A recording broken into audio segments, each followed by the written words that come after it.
Welcome to the Future of Payroll and Workforce Management Insights by HR.com, your go-to resource for insights into payroll and workforce management.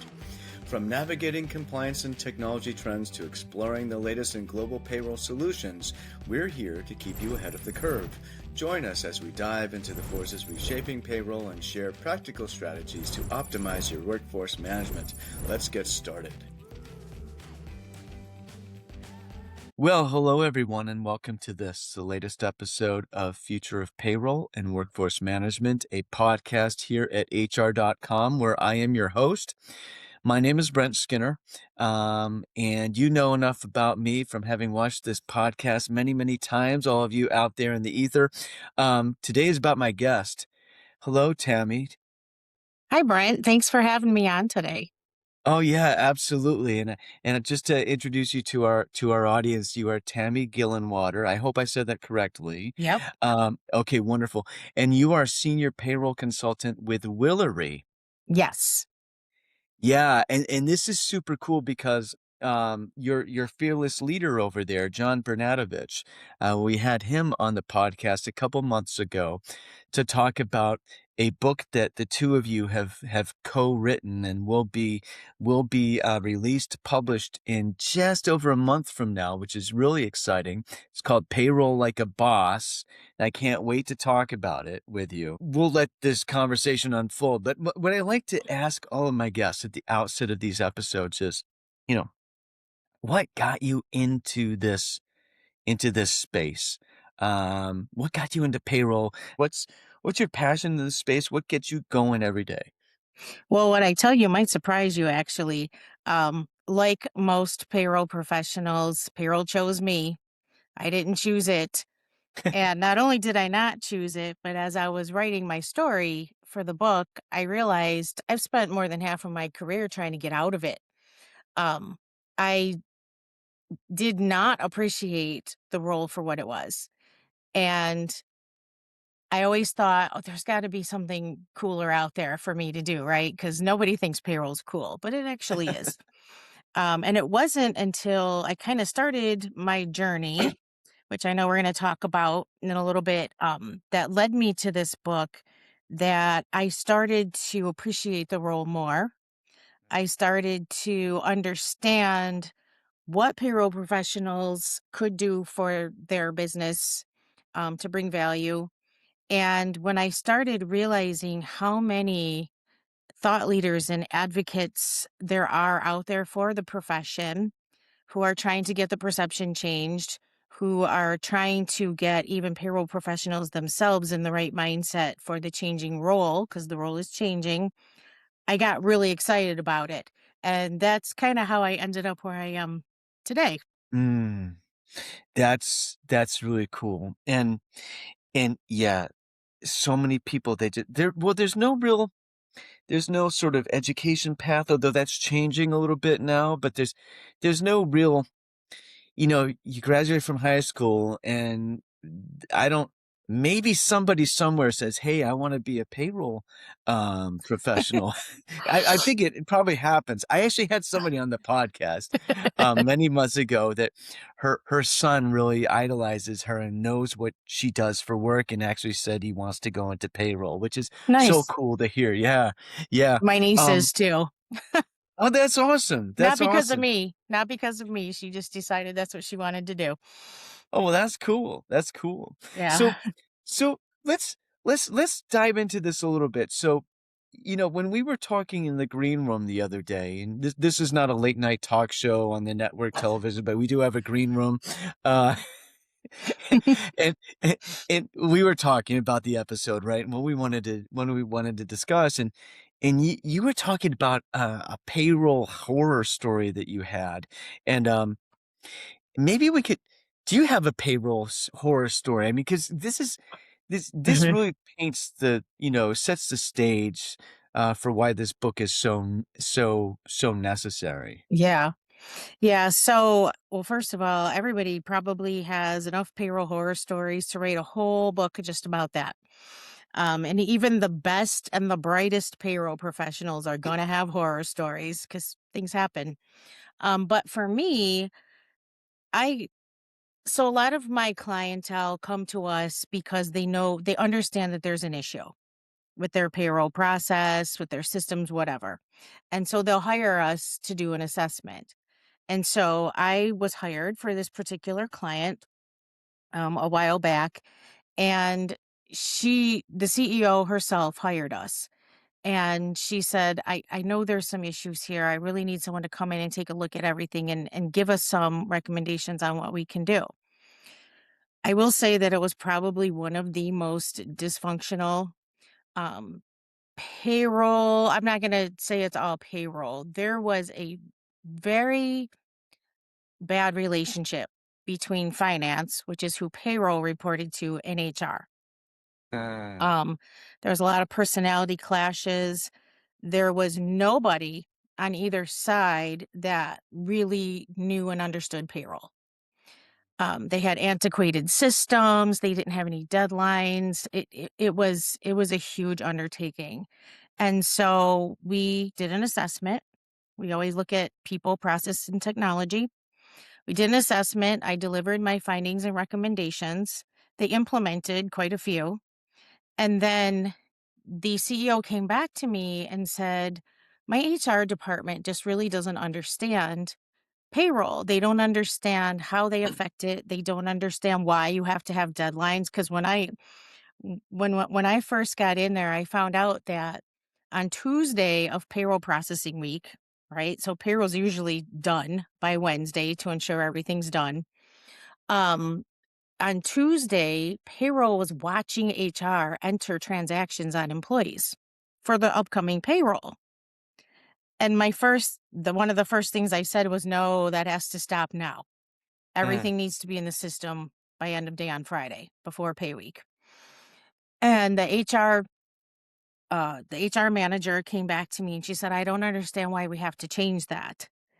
And so it wasn't until I explained to her about, well, payroll has to be done on time so that tax deposits are done on time, ACH transactions are done on time, and your payroll processor has to have time to validate. Then she understood. So the CEO came back to me and said, "Do you think you could put together some training for my HR department on payroll and how it works and how what they do affects it?" And I said, "Sure." So when I started the presentation, I started with what is payroll, right? Let's start with the fundamentals. What is payroll? When I did a Google search, I was really disappointed because all I saw was like the calculating of gross to net wages and, just really simplistic definitions like that. So my next slide was, what really is payroll? And that's where we got into the compliance and the employee experience and all of those other things. And that presentation kind of changed everything. It got me really starting to think about it. And why do people have the perception that they have? And how can we change that? And that it just snowballed into this idea of the book. And John had it wasn't long after John had written or released HR Like a Boss. And so I went to him because what do I know about writing a book, right? So I went to him and I said, "Hey, do you think this is something that, we could do together?" And he said, "Absolutely." And then he came up with the idea, let's make it another Like a Boss because when you think about it, so he's the expert on Like a Boss. And the Like a Boss framework is a business framework, right? On how to be strategic and how to be invested in what you do. And then I could add the payroll expertise and we kind of married them together. And that's how it came to be. oh, that's wonderful. That's such a great story, and and it's that is disappointing to hear about, doing an online search, and I mean, that is just systemic. Like, there's a systemic sort of, misunderstanding or, underestimation of what Yeah. payroll is all about, and I it's funny, I've had somebody on the podcast previously, um, and she's on our advisory, board for Future of Payroll, um, and she said once on the podcast is, You cut my skin and I bleed payroll. That's what she said. And Mhm. in there in was in the context of, this is such an important, fundamental, just cornerstone pillar piece of the business. People Mhm. are depending on their pay. That's the reason they're working for you. Look, you can think about all this, all this gobbledygook. Oh, I don't know if that's what it is, but out there with this feel good stuff. Oh yeah, do what you love. You shouldn't be working for the pay first. Do the work you love, and sure, that's fine. But nobody is going to work. Nobody's driving Right. into work every day um, not to get paid. I mean that's just part and parcel of it. I mean, if it's so we have to make sure people get paid on time, and there's so much. It and this kind of like gets us into, you and I were talking about this. Maybe you could expound on this a little bit. So let me set the stage. You know, I've thought about this, and we've all thought about this, that any of us who really, think about ponder payroll, right? Mhm. It's not that payroll people don't understand they're important. There's a lot of sort of, administrative tedium involved in payroll, and a lot of that's getting improving because of automation, this sort of stuff. But they always, the vast majority of them, they understand it's important, but But there's a difference between understanding you're important, understanding that you're strategic, I guess, is what we're getting at here. Yeah, and it's also about how they're made to feel. It's interesting because I think the second chapter in HR Like a Boss, it's called Warning, and John talks about how HR professionals are often hated, right? Everything's blamed on them. Well, we have the same chapter in Payroll Like a Boss, but in basically what John says in there is payroll professionals are not hated. They're not thought about at all.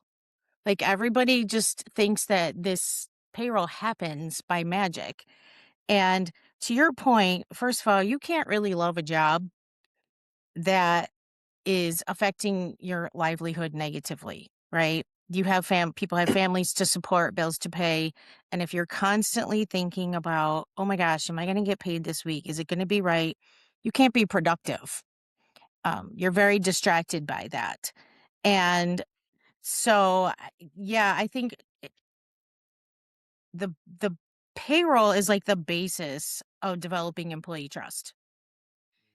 If you can't get your payroll right, your employees are not going to trust you. You're not going to attract and retain the best talent, and your reputation as an employer can suffer considerably. We all have seen what has happened on social media now that people can get their opinions out so quickly, um, and the wide range of audience that they have, that your reputation could suffer considerably. So there's a couple things there. You're absolutely right. A couple things kind of just like blare out at me based on what you said. So one is that, trust. Uh, payroll is where Payroll is kind of where trust starts Mhm. with the employee employer relationship. And having had enough conversations with folks around employer culture, I happen to have heard many times that trust is considered to be the cornerstone of the employer culture, right? So we talk about culture and all the bells and whistles and the ornamentations or whatever around that. And it can get to be very ornate, right? I guess is Yes. maybe that's not the word, but employer culture can become very sophisticated, right? But Yes. but there's a but it's interesting to think about the idea that the employer culture starts with getting pay right every like it's almost like you don't even really, when you're thinking about employer culture, that is like John said in his in the book, and that you two co-wrote, that this payroll is just kind of almost not even thought about, right? Right. And and Until that's something goes wrong. yes, yes, yes. And this is the thing, is how, if payroll operationally is mission critical and has to go right, um, how do payroll folks start to pivot And because that's there's kinda like a terminus there, right? If okay, Mhm. we get payroll operationally perfect, then okay, then we'll be, sort of, not thought of even more, right? Because Right, right, right. payroll Yeah. how do they break out of that to kind of like say, "Hey, we're payroll and we matter and we're about so much more than than the fundamental mission critical piece of it of getting everyone paid on time the right way." Yeah. So I think, in my opinion, and I guess I'm biased, it takes a really special kind of person to do payroll.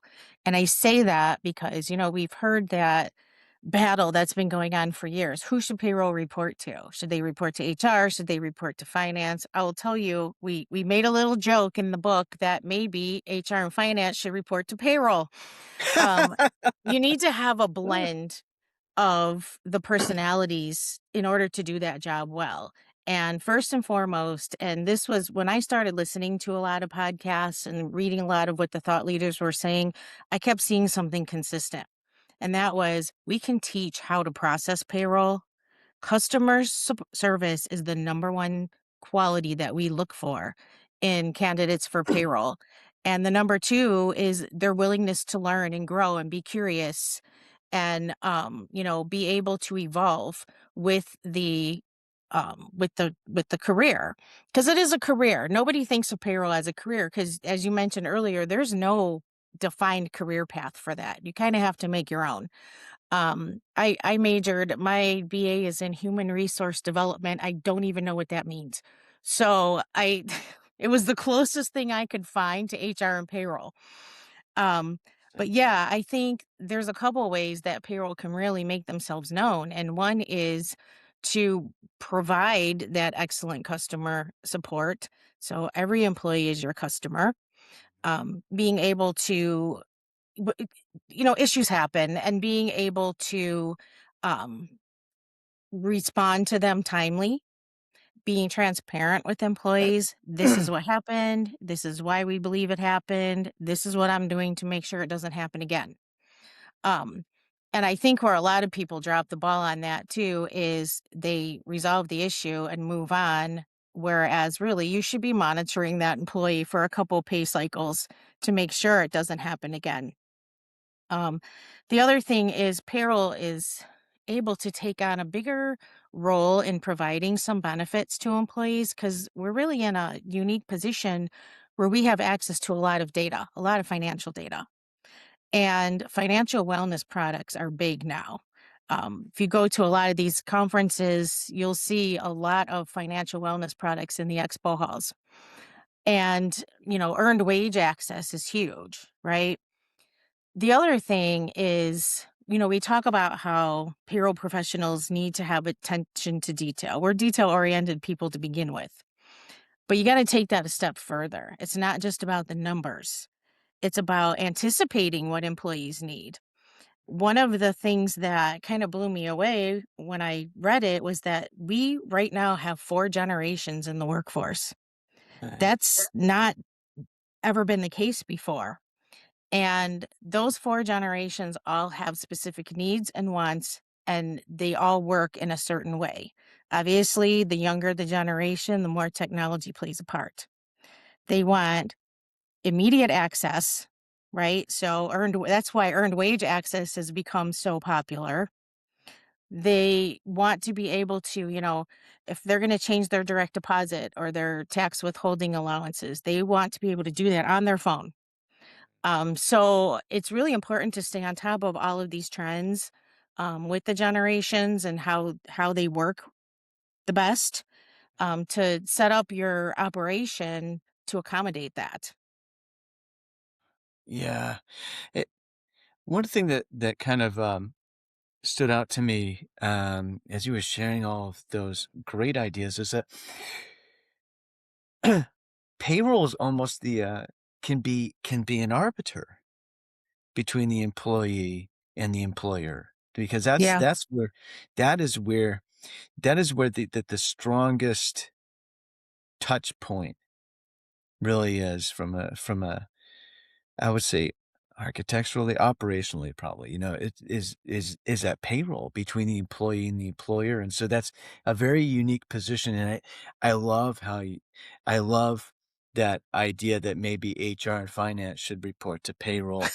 I love that. I love we talk about that too, should a lot on the podcast, from sort of this maybe it's a false postulate, should payroll belong to finance or to HR, and maybe, that and that in and of itself is a very interesting and important question, but maybe we're not thinking big enough, right? And that gets right back to the idea of payroll thinking of themselves in kind of a maybe a little bit smaller than they should be. Yeah, so there are some people who are thinking big about it. There is a lot of advocacy for a chief payroll officer position and having payroll report on their own. Now, this is a little difficult because you do have a lot of very small, even one person payroll departments. But, from a large organization standpoint, you got to start somewhere, right?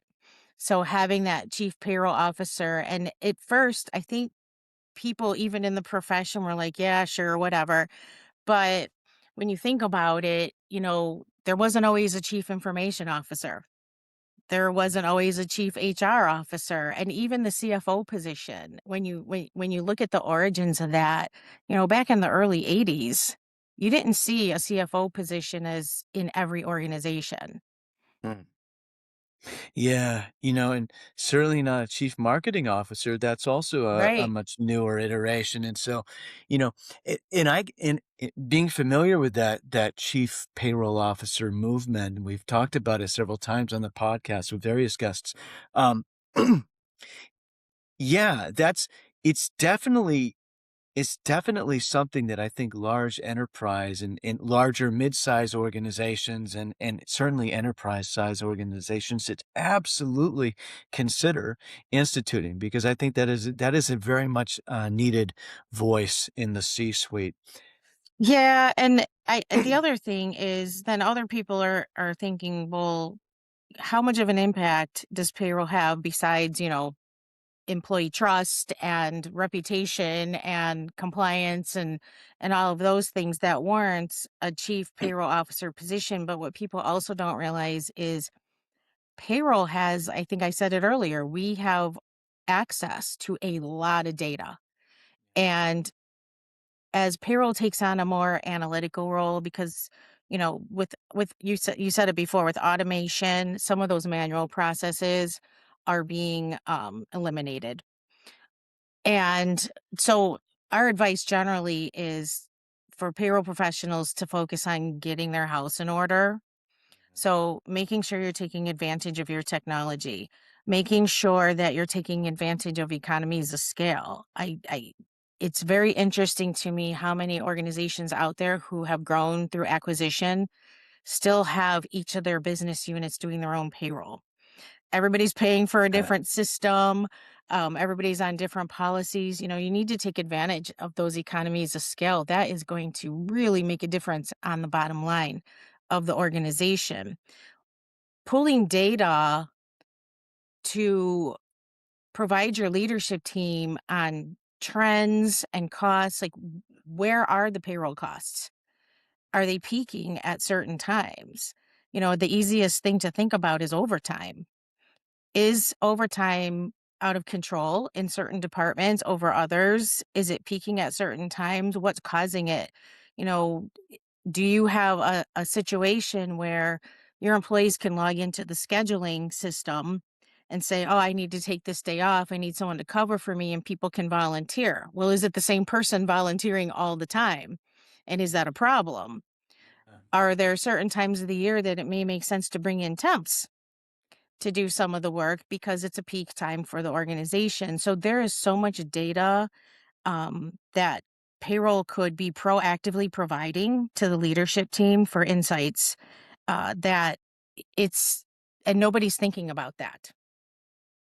and to become a trusted source of Hmm. information or a go-to source of information for the C-suite. That's a game changer for payroll. And you're absolutely right. Some of the technology out there is when you have the right technological mix for your payroll operations, it does produce that information readily Yeah.